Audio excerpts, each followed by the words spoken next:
Bonjour à tous. Je ne sais pas pourquoi j'utilise le micro, mais je l'utilise quand même. J'ai pas grand-chose à vous dire, mis à part que c'est la fin du cycle de conférences auquel vous avez assisté. J'espère que ça vous a plu. J'espère que ça vous a apporté beaucoup de choses aussi. On va terminer ce cycle par un regard croisé, disons, autour des questions d'espèces invasives, d'espèces exotiques, autochtones, tout ce que ça veut dire, tout ça. Ça doit largement normalement faire écho à ce que vous êtes en train de faire, en tout cas pour certains. Je vais laisser la parole pour introduire cette question à Monsieur le Président, c'est bien ça, de l'Agence régionale de la biodiversité, qui a donc organisé tout ce cycle avec nous, et c'est aussi une manière de clore ce cycle. Merci beaucoup. Bonjour, donc je suis Alain Dutart, je suis le président de l'Agence régionale de la biodiversité de Nouvelle-Aquitaine. Mais si je suis là aussi, c'est parce que dans ma vie antérieure, j'ai travaillé sur ces questions de plantes exotiques envahissantes pendant assez longtemps, sur les aspects de gestion, c'est ce que je te disais tout à l'heure.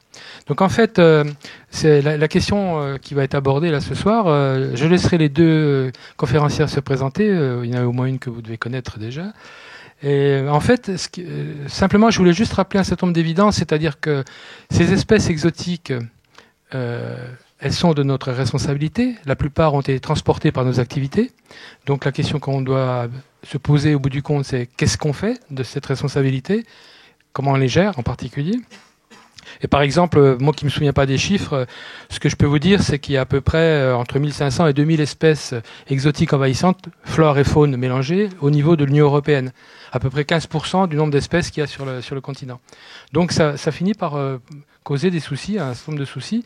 Et ces soucis, c'est des impacts qui sont à la fois des impacts sur les espèces elles-mêmes, la compétition avec les espèces indigènes, des impacts sur le fonctionnement des écosystèmes, parce que ça peut modifier fortement certains écosystèmes, et puis bien sûr des impacts sur les usages humains, l'ensemble des usages humains, y compris la santé humaine.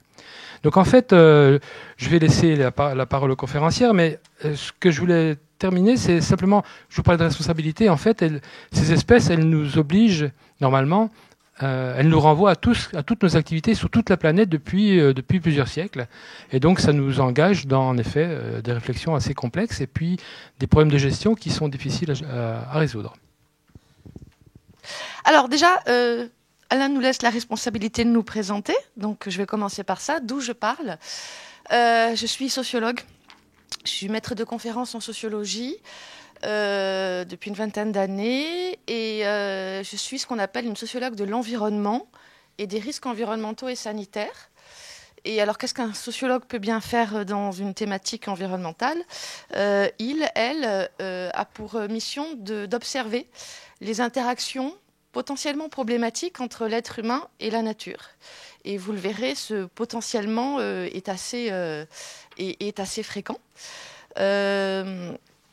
J'ai rencontré cette problématique des invasions biologiques au tout début de ma carrière. Je venais d'être recrutée comme maître de conférence. Puis vous savez, quand vous êtes tout jeune, vous avez des chefs qui vous disent « vas-y, réponds à un appel d'offres, etc., etc. » Et un beau matin, je me suis retrouvée dans une salle de séminaire avec des écologues en face de moi qui m'ont dit « il faut qu'on réponde ensemble à un appel d'offres sur les invabio. » C'est quoi cette chose-là? Ça fait mal. Et ils ont commencé à m'expliquer. Et forcément, quand on est sociologue et qu'on commence à nous parler avec des mots d'invasion, d'exotique, d'invasive, on prend peur. On est conditionné en sociologie pour avoir peur de ce vocabulaire-là. Mais j'ai pas dit non. Bon, parce que déjà, il y avait mon chef au-dessus qui me disait de dire oui, ok. Et puis, on est curieux. Quand on est sociologue, on fait de la recherche, on est curieux, donc on va aller voir même si ça nous dérange. Et c'est donc ce que j'ai fait. Et donc, premier réflexe, et je vois qu'il y a beaucoup de jeunes gens dans la salle, donc j'imagine beaucoup d'étudiants. Donc, vous savez que le premier réflexe, quand on commence un travail, c'est aller faire de la recherche documentaire. Ok. Ce que j'ai fait. Et là, je me suis rendu compte qu'il se passait des choses très fortes autour de cette notion d'invasion biologique.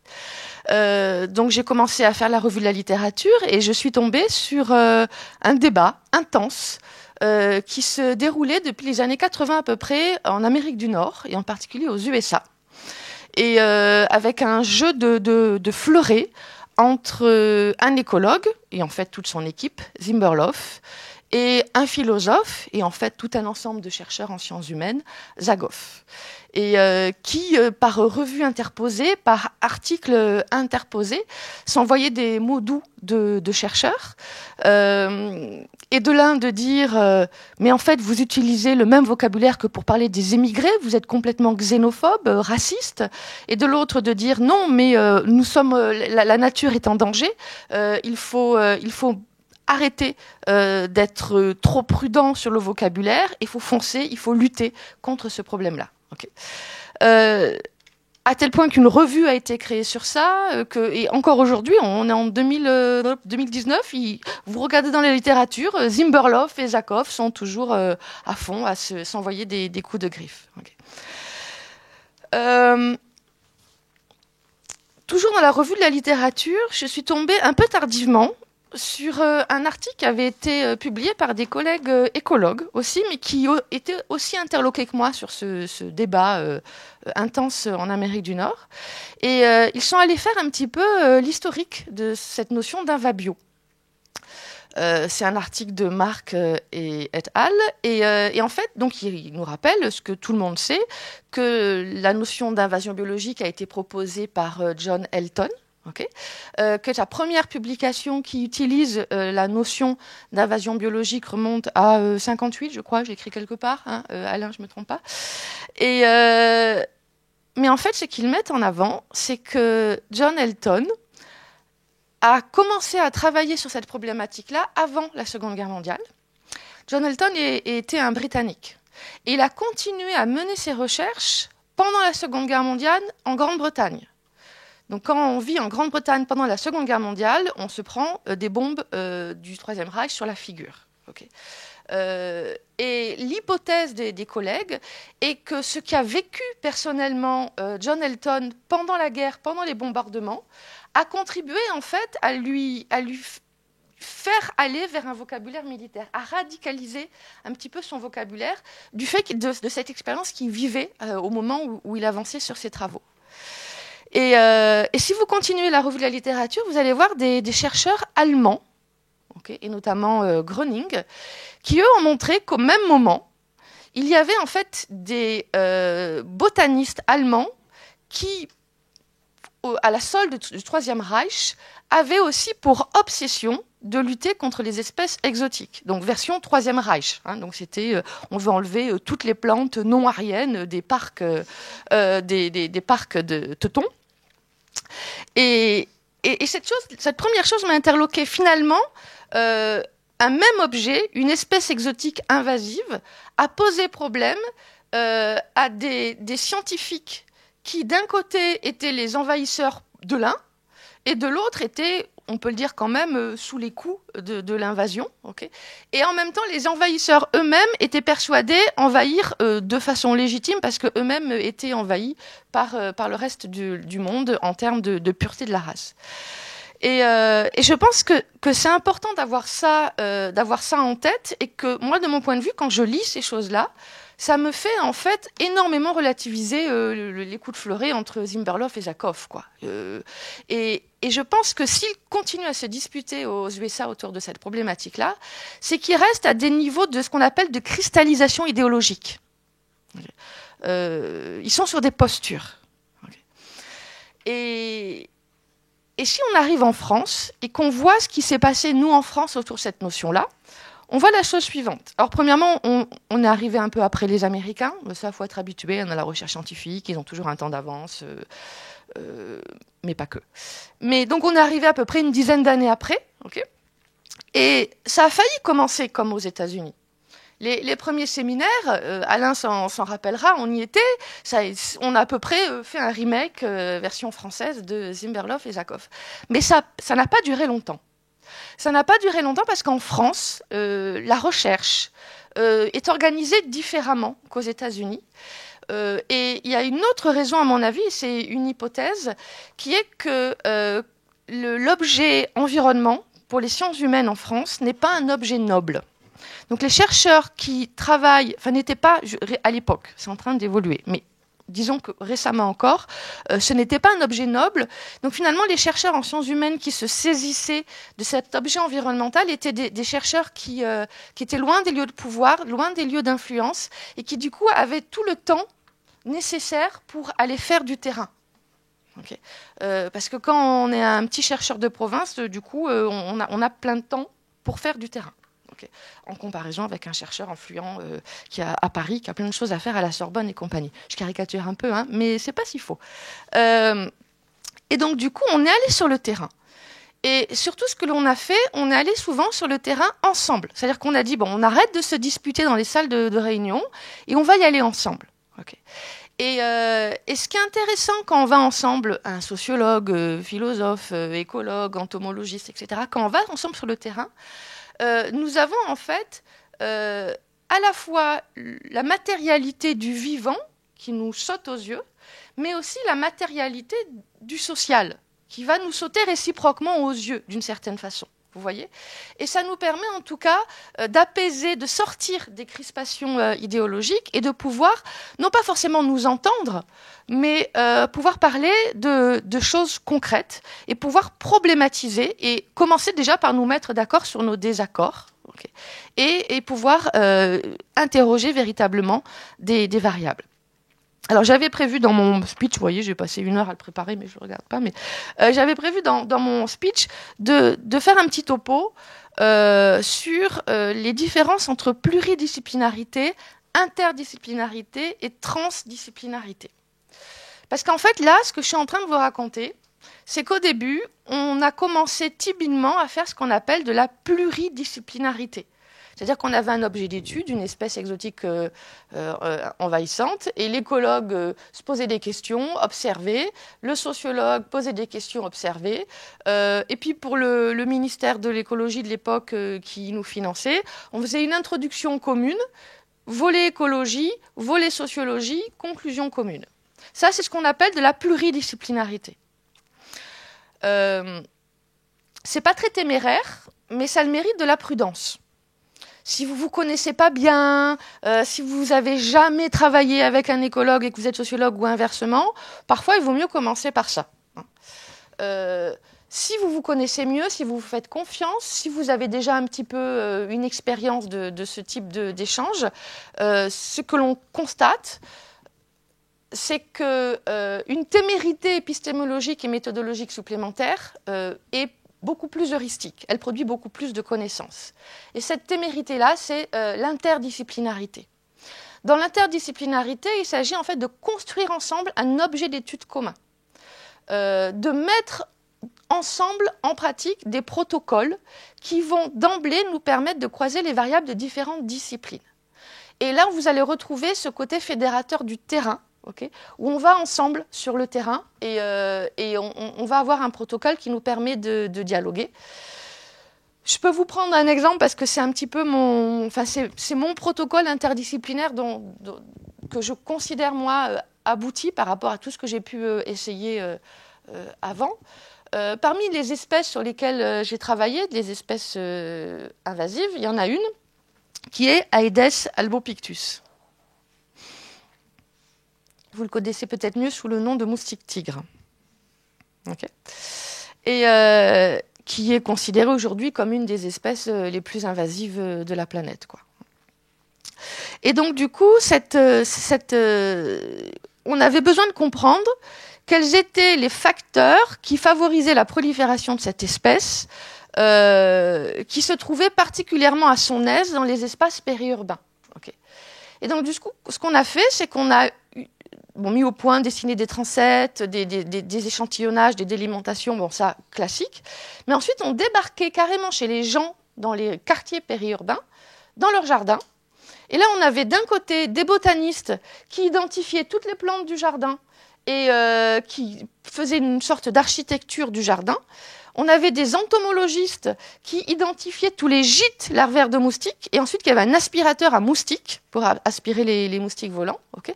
Et pendant ce temps, le sociologue, en l'occurrence moi, la sociologue, faisait un entretien sociologique avec la personne, okay, avec l'habitant du lieu.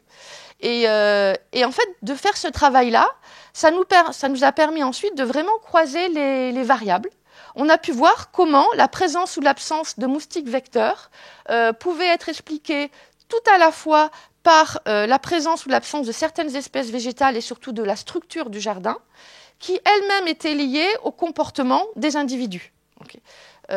Donc c'est l'interdisciplinarité, c'est-à-dire que dans le rapport final, on n'a plus intro général, grand 1 écologie, grand 2 entomologie, grand 3 sociologie, mais on a vraiment des analyses qui vont d'emblée croiser les différentes variables. Okay.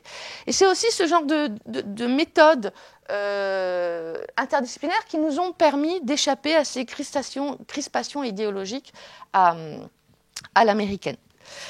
Je vous disais à l'instant qu'on se met d'accord sur nos différends, c'est-à-dire que ce n'est pas parce qu'on travaille ensemble et qu'on a des protocoles comme ça qui nous permettent de croiser nos variables qu'on est forcément toujours d'accord sur tout. Okay. Mais on va pouvoir quand même avancer et par exemple on publie ensemble. Et ça, je pense que c'est vraiment une spécificité française. C'est aussi une des choses qui fait que Alain et moi, on se connaît aujourd'hui. Il y avait des sortes de duos. Alors non, le duo, c'était pas Alain et moi. Le duo, c'était Alain et une autre chercheuse en sciences humaines. Et moi, j'avais un autre duo avec une autre chercheuse en écologie. Mais chaque fois, on faisait deux duos qui se retrouvaient dans les colloques et qui se comprenaient. Okay, parce qu'on allait ensemble sur le terrain et que ça fonctionnait assez bien dans nos duos respectifs. Je vais quand même faire la fille qui regarde ses notes. Et il y a une autre spécificité française qui, dans un premier temps, a plutôt eu tendance à recristalliser le conflit, mais qui, en même temps, par le même processus de retour à la matérialité, aujourd'hui, je pense, peut évoluer. C'est ce que j'appelle le déplacement du débat côté jardin. Alors, côté jardin... Je sens Alain qui se crispe. Côté jardin, on a en fait en France certains avant-gardistes du paysage qui se sont saisis de cette problématique d'invasion biologique. Et le ténor en la matière est Gilles Clément. Voilà. Et ce qui est intéressant dans le travail de Gilles Clément, c'est qu'en fait, il y a deux dimensions. Il y a la dimension de l'auteur, qui écrit des bouquins dans lesquels, en fait, il a à la fois une dimension très pratique, avec une réflexion sur quelle plante, comment on gère pas, et à la fois une dimension beaucoup plus idéologique, qui peut le rendre assez virulent vis-à-vis des naturalistes qui luttent contre les espèces exotiques. Et on voit, en fait, dans sa posture, ces deux dimensions-là. La crispation idéologique d'un côté, mais aussi la recherche de solutions sur le terrain. Et ce que j'aime beaucoup, en fait, quand je parle de ces paysagistes-là, c'est qu'en fait, d'une certaine façon, ils ont un petit peu mis les pieds dans les plats, à la fois à l'intérieur de la communauté des paysagistes et plus généralement du monde du jardin, et à la fois dans leur relation avec les naturalistes. Okay. Parce que vous savez tous qu'on est ce fameux pays du jardin à la française. Okay. Ça fait un peu caricatural, mais c'est le cas. Okay. Et que le jour où un paysagiste dit aux jardiniers français « laissez faire la nature », c'est un choc culturel au sein de la culture des jardiniers français. Okay. Et par exemple, j'ai une collègue sociologue aussi à Marseille qui s'appelle Carole Barthélémy et qui a travaillé sur les espaces publics, les jardins publics à Marseille, et notamment sur les tentatives de mise en place d'une nouvelle gestion de ces jardins publics, une gestion inspirée finalement de la philosophie des belles vagabondes, pour reprendre l'expression de Clément. Okay. Et en fait, quand elle a fait son enquête auprès des jardiniers, ce qu'elle a pu observer, c'est que ces derniers étaient très récalcitrants vis-à-vis de la démarche. Et la raison de cette récalcitrance était en fait une mise en cause totale du principe même de ce que c'est que jardiner. Jardiner, c'est travailler la nature, c'est poser, c'est l'être humain qui, à un moment donné, dessine dessinent la nature. Et là, on leur demande tout d'un coup de ne plus dessiner la nature. Et eux, ils le vivent comme en fait une situation de négligence professionnelle d'un côté, et d'un autre côté, de mésestime de leur statut en fait de jardinier. Okay, donc, ce qui veut dire qu'il y a aussi une tension à l'intérieur du monde du jardin. Et Gilles Clément remet le couvert dans cette logique-là, cette fois-ci avec le monde des écologues et des naturalistes. Puisqu'au même moment où les lanceurs d'alerte en écologie identifient une liste croissante d'espèces exotiques problématiques, au même moment où ces derniers mettent en œuvre des stratégies pour lutter contre ces espèces, Gilles Clément dit, dans ses premiers ouvrages en tout cas, « Laissez-les vagabonder, elles sont belles ». Ce que l'on peut observer aujourd'hui, c'est qu'en fait, en tout cas en France, sur les terrains que j'ai pu observer, c'est en fait une certaine nuanciation des positions des uns et des autres. C'est-à-dire que d'un côté, après l'effet un petit peu médiatique des belles vagabondes de Gilles Clément, ce que l'on lit aujourd'hui sous la plume de Gilles Clément ou ce que l'on voit dans ses réalisations, c'est plutôt une entrée finalement relativement écosystémique, de dire en fait il faut gérer en amont pour réduire les risques d'introduction et d'invasion des espèces les plus problématiques. Okay. Et inversement, les naturalistes qui ont eu le premier réflexe de la lutte à tout prix.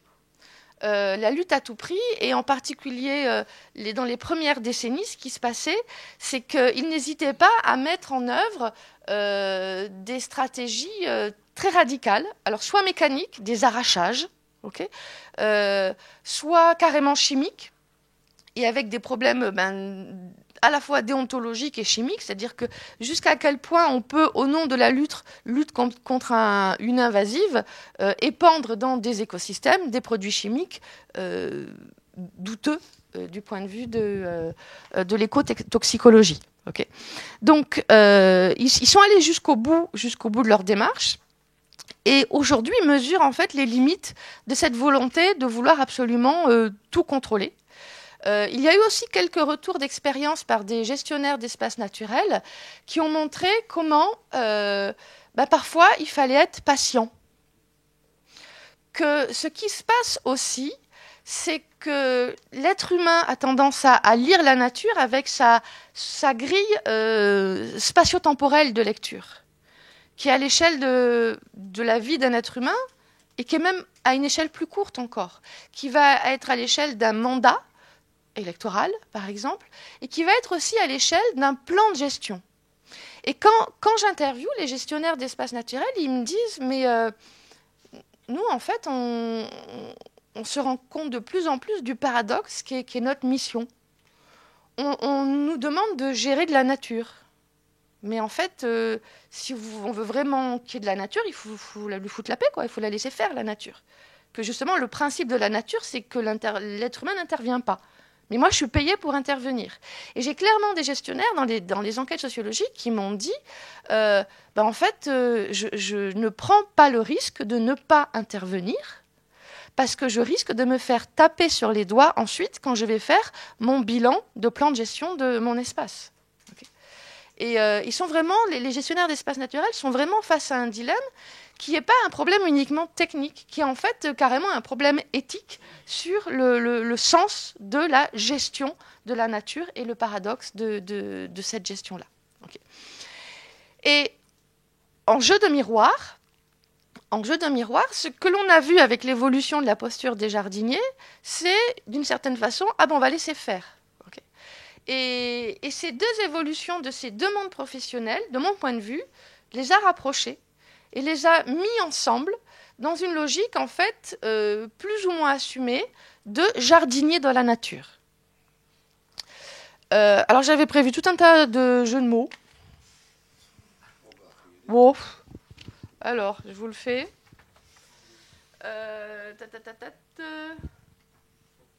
Ah oui, alors sur le paysagiste qui s'affranchit du jardin à la française, je vous dis... Trivialité oedipienne, le paysagiste contemporain tuerait son père, accent, que constitue le jardin à la française pour s'unir à sa mère nature. Ça mangeait pas de pain. Je vous en avais fait un autre dans le registre. Il était où? Je l'ai perdu. Il y avait aussi des histoires de pères avec accent et de pères aïe. Ah oui, voilà. Donc, le patricide du paysagiste, rompre avec le jardin à la française, inciterait-il l'exhumation paternelle du naturaliste, reconnaître sa filiation avec l'acclimatation? Parce que n'oublions pas une chose, c'est que ces chers naturalistes, que j'aime tant, avec qui je travaille si souvent, pour beaucoup, oublient une chose, c'est que la Société nationale de protection de la nature s'appelait comment il n'y a pas si longtemps que ça? La Société d'acclimatation et de protection de la nature, qui elle-même était avant la Société impériale zoologique d'acclimatation fondée en 1854 par Isidore Geoffroy Saint-Hilaire, professeur au Muséum national d'histoire naturelle de Paris, institution qui aujourd'hui fait partie des centres de recherche en écologie les plus impliqués dans la lutte contre les invasions biologiques. Okay. Alors que c'était au début un centre d'acclimatation. Ce qui veut dire qu'on a finalement là, face à nous, des versatilités, des versatilités humaines et naturelles qui se croisent. Un coup, il faut acclimater, un coup, il ne faut surtout pas acclimater. Et tout ce petit jeu-là se fait à l'échelle d'une humanité qui est, ma foi, fort petite au regard de l'échelle de la nature. Okay. Et ce que je trouve important de rappeler et que je considère être mon rôle de sociologue, c'est que la nature dont on parle, la nature, y compris dont certains scientifiques parlent, c'est en fait notre nature. C'est la nature qui fait référence pour nous, êtres humains. Okay. On oublie souvent, et là je m'inspire des travaux d'une sociologue de Grenoble qui s'appelle Cécile Grandjoux, on oublie souvent qu'en fait la nature, c'est ce qui se fait indépendamment de l'être humain. Et qu'en voulant absolument contrôler la nature, on lui enlève en fait sa capacité d'être nature. Okay. Je vais reprendre mon exemple de moustique-tigre là, que j'aime tant. Aujourd'hui, la plupart des moustiques qui sont dans des zones qui ont été énormément démoustiquées ont en fait effectué une mutation génétique. Ils sont résistants aux insecticides. Mais c'est ça qui fait d'eux une hyper-nature. Une nature qui, quel que soit ce qu'on lui met dans la figure, elle a cette capacité à réagir, à se modifier contre ce que l'être humain lui adresse volontairement ou involontairement. Okay. Alors attention, surtout ne surinterprétez pas mon propos. Je ne suis pas en train de dire qu'il faut continuer à balancer des insecticides partout sur la planète. Non. Surtout pas. Okay. Mon propos ici est de dire que parfois la meilleure façon de protéger la nature, c'est d'accepter de la laisser faire. Okay. En arrêtant de l'agresser, que les choses soient claires. Okay. Et c'est un petit peu ça que je voulais faire passer ici comme message. Il me reste du temps. Super. Ah oui. Que je voulais faire passer comme message. Et du coup, ça me permet d'arriver sur cet autre point. C'est que souvent, on confond histoire de l'écosystème et histoire de l'humanité. Et dans le débat autour des invasions biologiques, ce que l'on a pu observer, c'est que on fait des allers-retours entre naturalisation du social et socialisation de la nature. Vous verrez souvent dans la littérature sur les espèces exotiques invasives qu'il y aurait eu en fait 3 temps de l'invasion. Je ne sais pas si vous avez vu ça. Le premier temps, ça serait, ça vous dit rien, ça serait Christophe Colomb. Okay. Je cherche mes notes. Donc la découverte de l'Amérique, enfin, un euphémisme, l'Amérique existait déjà. Donc vous voyez d'ailleurs, dans la notion même de découverte de l'Amérique comme premier temps de la montée en puissance des espèces exotiques invasives, on est en plein face à ce qu'on appelle un ethnocentrisme occidental. C'est-à-dire qu'on définit un phénomène uniquement par la grille de lecture occidentale, okay, avec cette aberration qui est la notion même de découverte de l'Amérique. Deuxième temps identifié comme montée en puissance des invasions biologiques, la révolution industrielle et ses grands travaux d'aménagement, et notamment tout ce qui est le canal de Suez, Panama et bien d'autres encore. Okay. Et enfin, le troisième temps de la montée en puissance des espèces exotiques invasives serait la période contemporaine, là, cette fameuse mondialisation des échanges. Alors, bien évidemment qu'il y a une réalité matérielle. Hein, encore une fois, ne jamais oublier la réalité matérielle et qu'il y a des réalités matérielles incontestables dans ces trois temps-là. Okay. Mais que ces trois temps-là ont aussi des parts d'arbitraire. D'arbitraire qui sont nourris par une dimension morale. C'est-à-dire que là, ce sont trois temps de l'histoire occidentale que nous relisons, intellectuels occidentaux contemporains, avec une logique de culpabilité, quelque part entre fierté et culpabilité. Okay. Il y a aussi une autre chose, et ça, je l'ai découvert dans un bouquin qui s'appelle « La fabuleuse Odyssée des plantes ». C'est plutôt un bouquin de vulgarisation, mais moi, il m'a séduit. Donc, les auteurs sont Alorge et Icor. Et dans ce livre-là, alors ils reviennent sur ces trois temps-là. Ils ne les contestent pas, ces trois temps-là d'augmentation de la circulation des espèces. Mais par contre, ils nous rappellent un certain nombre de choses, et une que je trouve importante à mentionner quand on parle de la montée en puissance de l'introduction d'espèces. Ils nous disent une chose, ils nous disent, mais il y a une époque en Europe où il y avait certaines choses qu'il ne fallait pas dire, sous l'Ancien Régime, au Moyen-Âge. Okay. Et ce qu'il nous rappelle, c'est que de très longue date, il y avait des marchands, cette fameuse route de la soie, des marchands qui allaient très très loin, et qui de très très loin ramenaient tout un tas de choses, y compris des graines, y compris des animaux. Mais que ces marchands étaient extrêmement discrets sur la provenance de ces espèces. Et sur les utilisations qu'on pouvait en faire, et notamment sur qui les avait renseignés sur les utilisations qui pouvaient être faites de ces espèces. Et cette discrétion était, selon ces deux auteurs, liée à deux facteurs. Le premier était la stratégie commerciale. Quand on a traversé un continent entier dans les conditions de voyage qui étaient celles du Moyen-Âge et de l'Ancien Régime, on garde jalousement son secret. Okay. Pour réduire les risques de concurrence. Et il y a une autre variable explicative, elle est religieuse. Au Moyen-Âge, vous ne pouvez pas vous amuser à arriver sur la place publique et expliquer qu'en fait, à l'autre bout du monde, il y a des gens qui ne sont pas catholiques, qui ont inventé tout un tas de choses que nous, on n'a pas encore inventées, et notamment qui savent faire pousser des plantes que nous, on ne sait pas pousser et qui nourrissent les populations. On dit ça un peu trop fort sur la place publique au Moyen-Âge, on finit sur le bûcher après avoir été torturé par l'Inquisition. Okay. Donc ça, c'est l'hypothèse de ces auteurs, de dire qu'en fait, il est fort probable qu'on sous-estime la circulation d'espèces qu'il y a pu avoir, même avant cette fameuse SIC découverte de l'Amérique. Okay. Et ce que j'aime beaucoup, moi, dans leur analyse, c'est qu'ils nous invitent en fait à une modestie de la lecture du temps.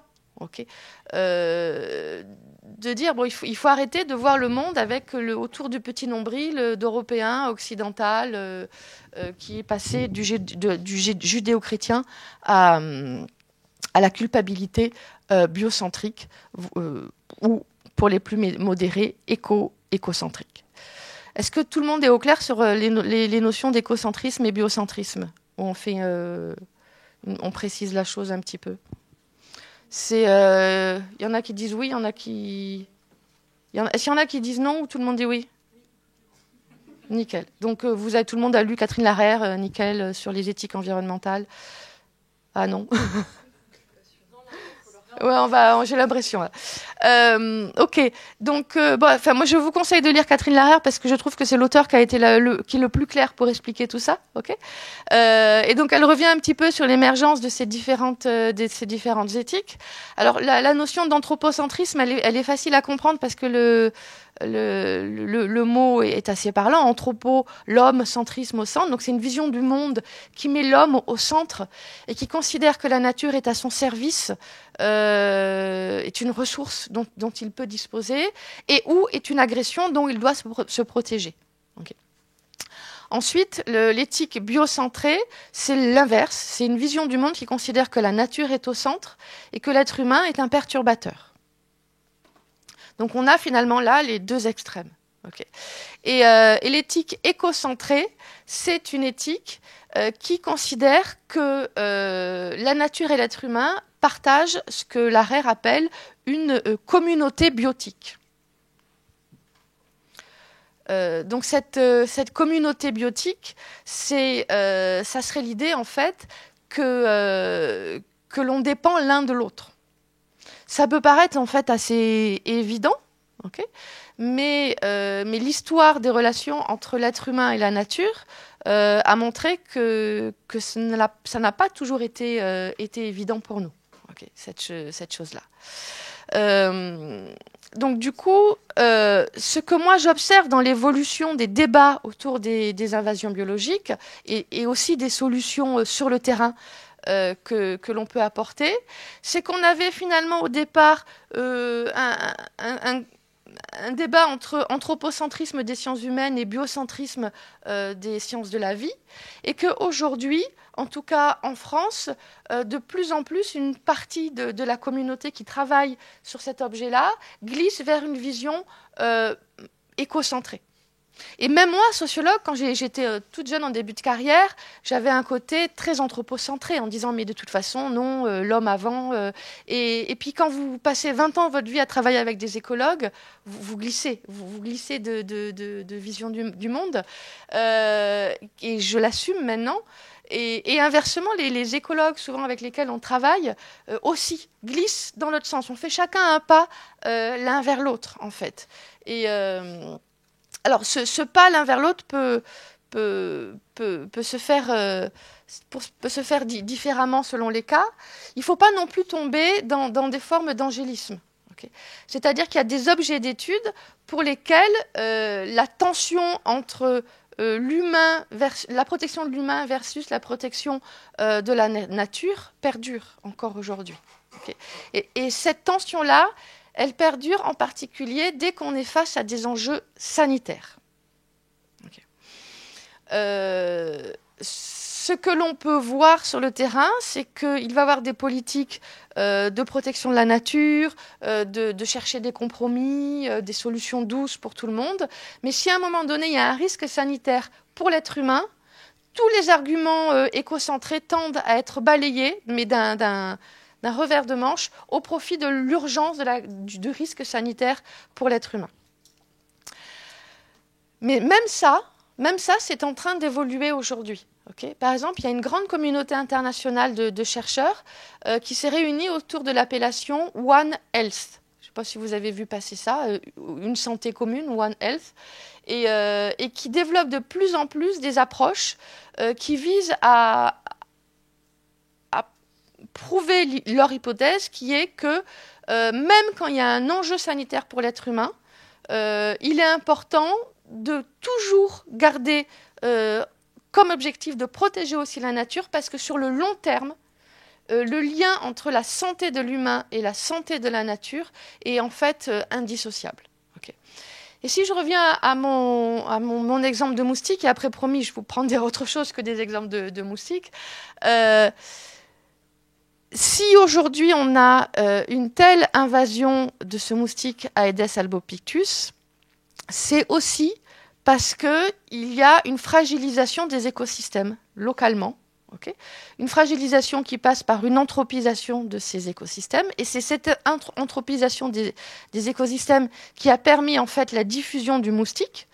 Juste quelques considérations techniques pour pour être sur du concret. C'est un moustique qui vient d'Asie du Sud-Est, qui naturellement vit dans des milieux tropicaux et tempérés, qui est au niveau déplacement avec ses petites ailes, c'est une grosse feignasse. Il ne peut pas dépasser les 200 mètres, aller 500 mètres si vraiment il n'a rien à manger. Okay.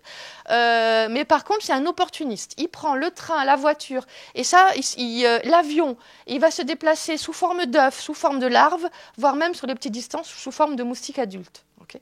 Et en fait, il commence par coloniser les espaces anthropisés, type urbain, périurbain ou friche industrielle. Et en fait, ce que les collègues écologues commencent à voir, c'est que alors pour le moment, c'est surtout dans les milieux tropicaux, mais rien ne dit que ça ne va pas arriver aussi dans les zones tempérées. C'est un moustique ensuite qui va recoloniser les espaces naturels dans les nouveaux lieux. Okay. Et s'il arrive à recoloniser ces espaces naturels, c'est parce qu'en fait, ces espaces sont fragilisés par de la pollution, par de la fréquentation, ce genre de choses. Et là, du coup, on est vraiment vers une logique d'invasion biologique sur ce moustique-là. Ils vont prendre la place des autres espèces de moustiques. Vous allez dire, alors à la limite, nous, quand on est piqué, que ce soit Albopictus ou un autre, on ne voit pas trop la différence. Eh bien non, parce qu'en fait, sur les milliers de sous-espèces de moustiques qu'il y a sur la planète, c'est une minorité qui est anthropophile, c'est-à-dire qui pique l'être humain. Et qu'en fait, Aedes albopictus peut aller prendre la place dans l'écosystème d'autres moustiques qui, eux, ne sont pas anthropophiles ou alors ne sont pas prioritairement anthropophiles. C'est-à-dire qu'en gros, si on vous lui mettez un lapin et un humain, il va aller piquer le lapin, pas l'humain. Okay. Tandis qu'Albopictus, lui, il nous aime. Okay. Donc c'est... excusez-moi, je me suis un peu égarée sur Albopictus. C'est cette idée-là qu'à long terme aussi... j'ai perdu mon propos, excusez-moi. On va mettre ça sur le coup de la fatigue de la soirée. Donc cette idée, voilà, une fragilisation d'un milieu va induire la prolifération d'une espèce qui va du coup induire la disparition d'espèces qui étaient autochtones et qui étaient moins problématiques, que ce soit en termes de nuisance sur la piqûre, mais aussi en termes de risque vectoriel. C'est-à-dire que Aedes albopictus va, quand il colonise ces nouveaux espaces, donc prendre la place d'espèces non anthropophiles, ou alors prendre la place d'autres espèces anthropophiles, donc qui vont aussi nous piquer, mais qui sont beaucoup moins ou pas du tout vectrices de maladies. Okay. Donc là, c'est un exemple, je trouve, qui illustre assez bien cette idée de One Health, qui est de dire, en fait, c'est la santé de l'être humain et la santé des écosystèmes, d'une certaine façon, même combat. Okay. On a des exemples qui peuvent être déclinés et qui vont mettre en avant comment, dans certains cas, on a plus ou moins des enjeux sanitaires, des enjeux humains, et qui vont illustrer plus ou moins s'il y a explicitement cette communauté biotique entre l'humain et l'écosystème. Ce que je vous propose, c'est que maintenant, on fasse un petit voyage dans des lieux différents et qu'on regarde des espèces différentes. Et qu'à chaque fois, on se pose cette question de est-ce que ça peut être cohérent de raisonner en termes de communauté biotique ou pas. En 5 minutes. Merci. Donc, du coup, je vais sélectionner mes exemples. Non, mais 5, 6, 7, mais bon, c'est Bon, alors je vais vous prendre 2 exemples. Non, je veux laisser le temps à la deuxième intervenante. Non, il y a hors de question que je fasse la vieille universitaire de service qui monopolise la parole. Place aux jeunes, hein. Et donc, alors je vais du coup sélectionner 2 exemples. Un exemple et 2 exemples marins. Et comme ça va un peu nous changer des moustiques. Alors, un exemple, c'est un gélatineux carnivore, une méduse, quoi, qui s'appelle Mnebsiopsis lady. Et qui est considérée comme une des méduses les plus invasives actuellement. Okay. Et j'ai eu la chance en fait de co-encadrer une thèse interdisciplinaire qui associait océanologie et sociologie.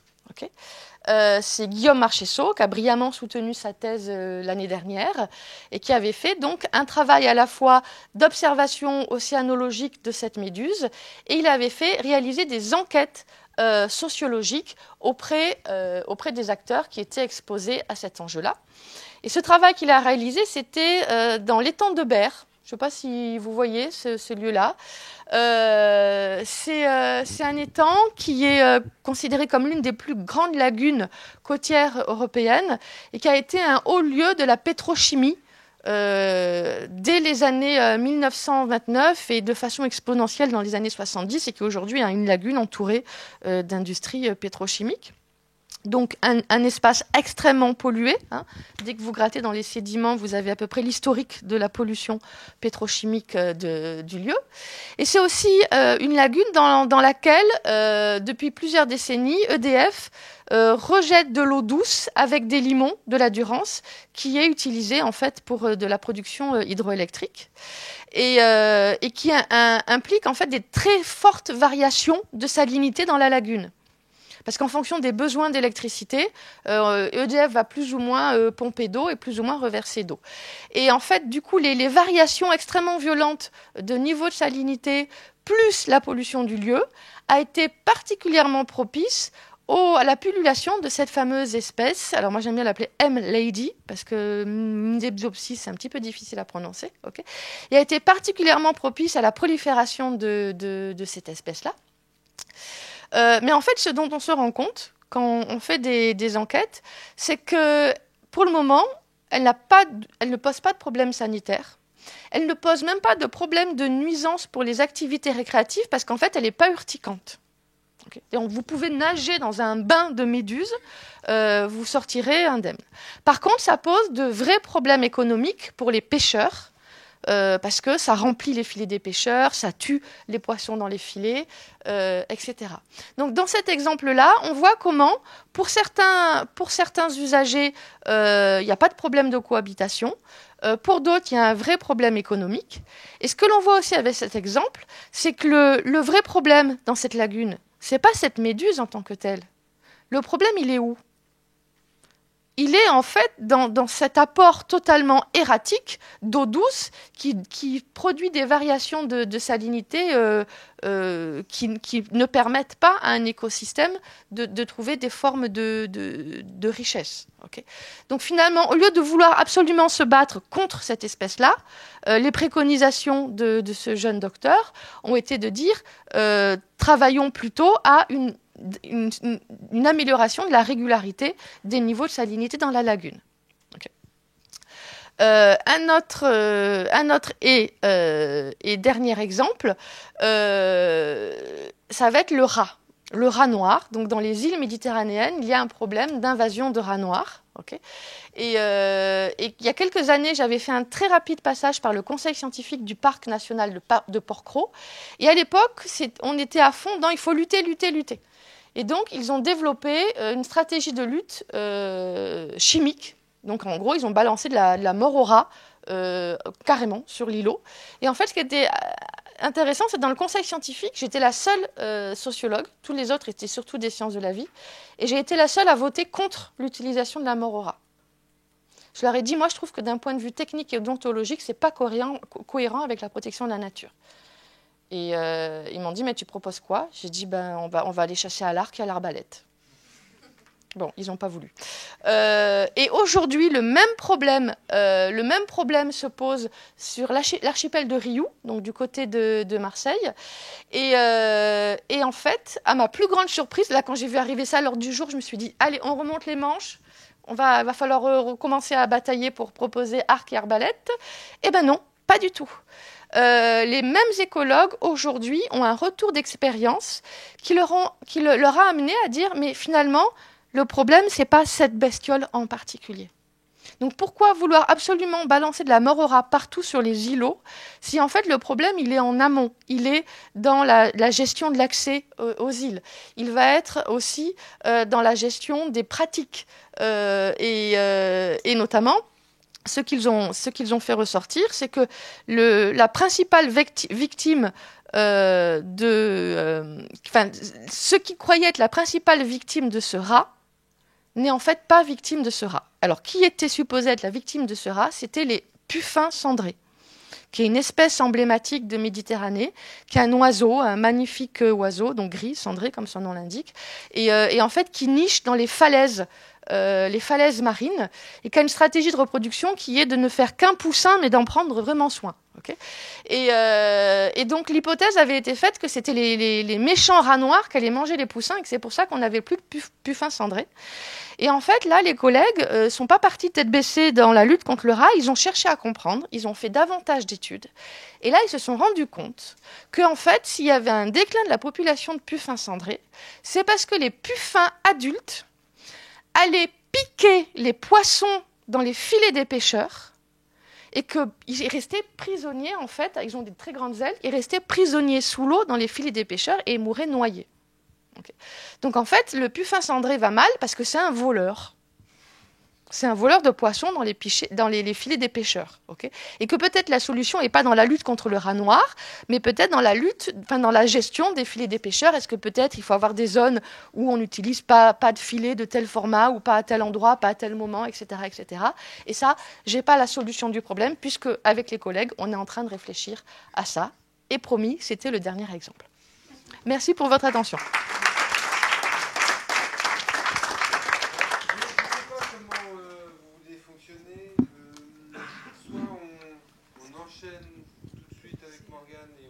Des questions à la fin, ou si vous avez des questions vraiment urgentes maintenant, tout de suite, on peut en prendre quelques-unes, mais on n'en prendra pas beaucoup. Vas-y. J'ai juste une question parce qu'au début vous avez parlé d'intradisciplinarité, je crois. Pluridisciplinarité, interdisciplinarité et transdisciplinarité. Et j'ai pas défini la transdisciplinarité parce que j'aime pas. C'est bien, c'est mieux de la... Non, mais je vous en dis deux mots quand même. La transdisciplinarité, c'est en fait l'idée qu'on effacerait les frontières entre les disciplines. Et que... alors, dans certains cas, ça marche, et c'est comme ça souvent que naissent de nouvelles disciplines. Par exemple, la bioinformatique.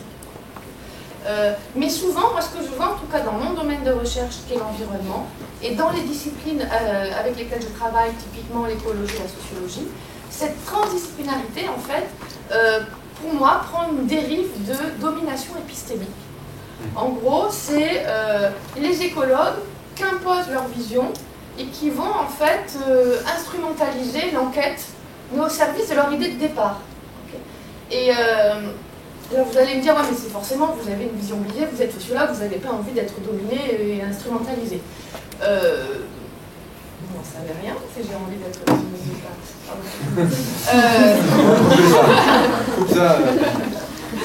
Et non, je suis convaincue que ce type de collaboration perd en capacité heuristique, perd en capacité à produire de la connaissance, parce que je trouve que ce qui fait richesse dans le dialogue entre les disciplines, c'est justement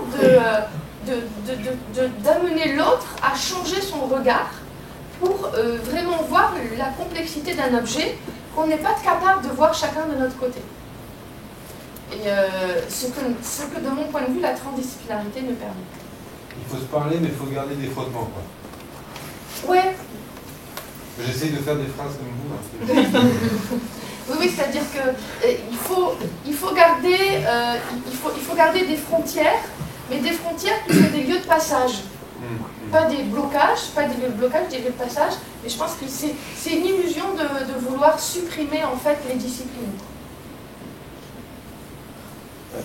Avec le changement climatique, on va avoir beaucoup des habitats comme fragilisés, avec beaucoup de trous dans la chaîne, des niches écologiques. Comme ça, pour moi, je pense que dans le futur, on va avoir besoin des arbres exotiques. Comme les espèces invasives dans le futur, ils vont être quelque chose de valeur. Vous êtes... que vous dites de ça? Alors, justement, je faisais beaucoup parler de la Méditerranée parce que je suis restée presque 20 ans sur Aix-Marseille. Et là, depuis 1 an et demi, je travaille à Gap, dans les Alpes du Sud, où je suis responsable d'une formation qui s'appelle Gestion durable des territoires de montagne. Donc, on forme de futurs gestionnaires des territoires de montagne dans une éthique de durabilité, de solidarité.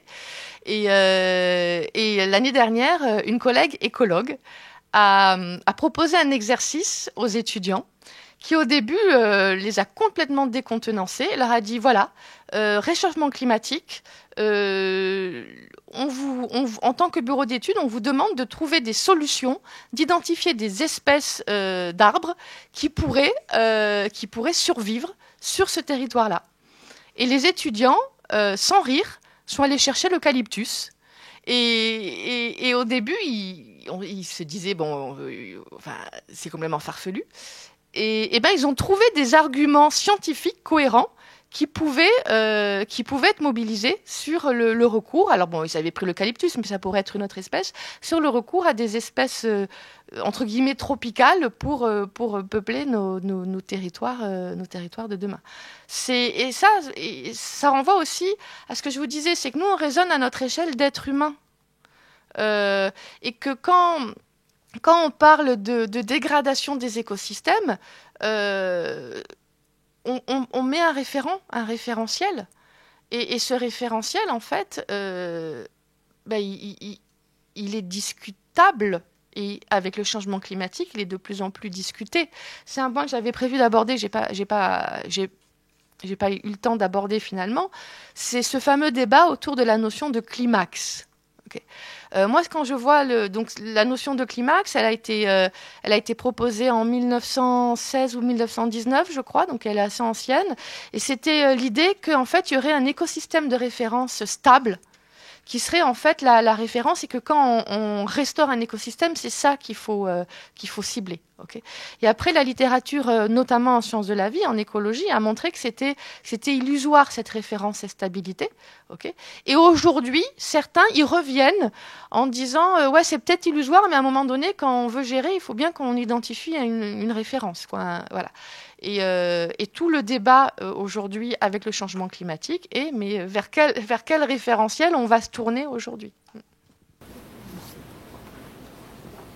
Ok, on poursuit ?